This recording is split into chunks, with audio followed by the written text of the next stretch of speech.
Now we are moving to the last section of this chapter, where we will study about the construction of an EFAS table, which stands for External Factor Analysis Summary Table, that will help you summarize external environmental factors.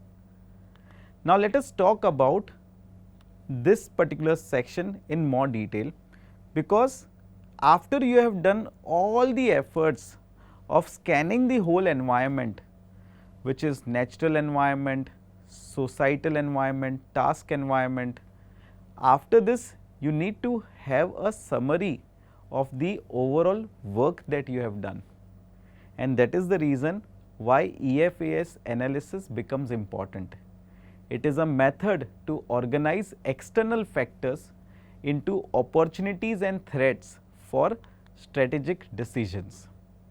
So, EFAS, which already I have mentioned that it stands for External Factors Analysis Summary. It is a valuable tool for strategic managers to refine their understanding of external factors. It helps assess the impact of these factors on a company's current strategic position. Now let us go ahead and understand the EFS through this table. First thing that you will do is identify key external factors. You have studied the whole environment. Now the time has come to find out those factors which are important and which are going to affect you in the organization. In column 1, which is external factors, list the 8 to 10 most significant opportunities and threats facing your company. List down whatever factors can affect your organization. For a tech company, opportunities might include emerging markets, while threats could include cyber security risk.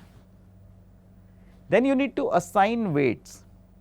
In column 2, where the weight has to be mentioned, assign a weight from 1.0, which is most important, to 0.0, which is not important. If the factor is important, you can give more weight. If the factor is not important, you can give lesser weight.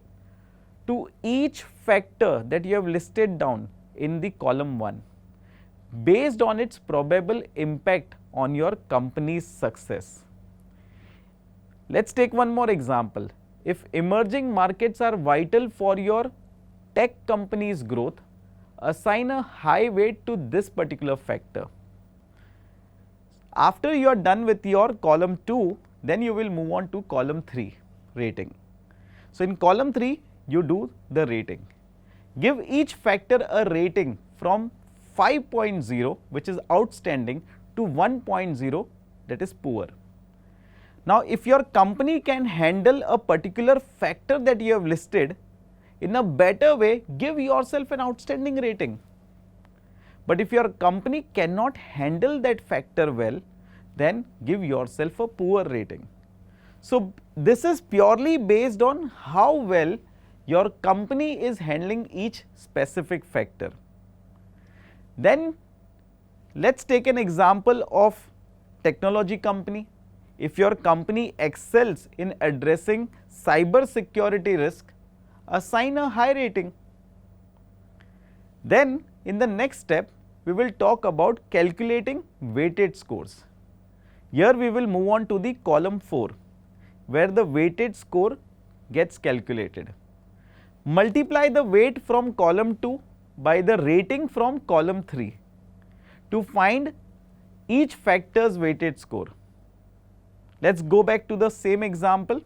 If cyber security risk have a high weight and an outstanding rating, the weighted score will be significant for that particular force.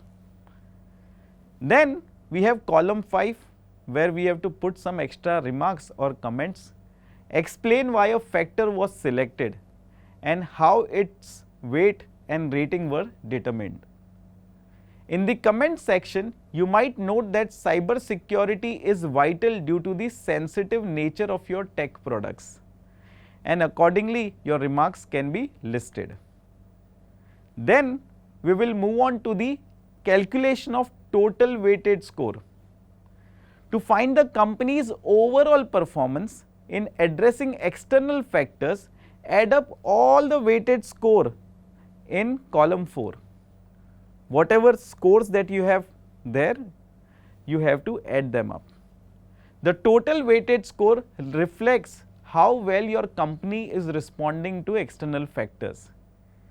If the total weighted score is 3.15 for a tech company, it indicates that the company was slightly above average in its industry regarding external factors like emerging markets and cyber security. And this way, this report card can help you in handling these factors or forces properly.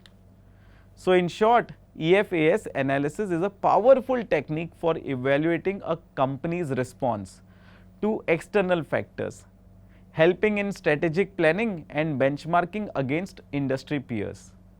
And I hope this report card will be very helpful to each one of us.